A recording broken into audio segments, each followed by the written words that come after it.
All right. So the next question is, my client needs to retroactively enter qualified overtime tracking for the first 6 weeks of the year in QBO. Is there a clean way to do this?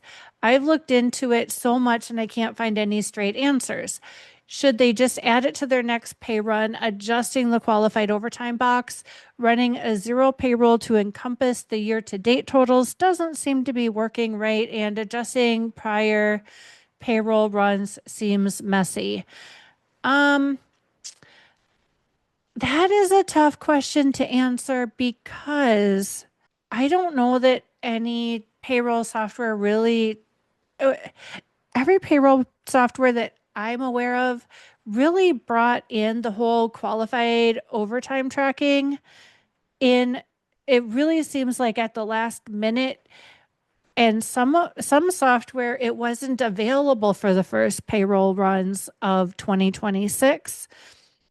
So I'm anticipating that at the end of 2026, when we are reviewing W-2s, there's a lot of people that are gonna need manual overrides on their qualified overtime tracking. Because I think the official information, at least right now, that's put out by Intuit for QBO payroll is to fill in that payroll adjustment sheet and let that work its way through the process.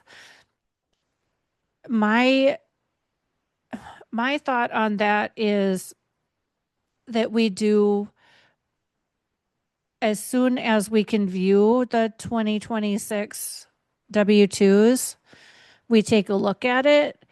And unfortunately, I am really anticipating a lot of W-2Cs for 2026, not just for the qualified overtime tracking, but to also reclassify tips, because a lot of what gets put in as a tip is a gratuity, and tips and gratuities have always needed to be kept tracked separately, but there was no issue if they weren't.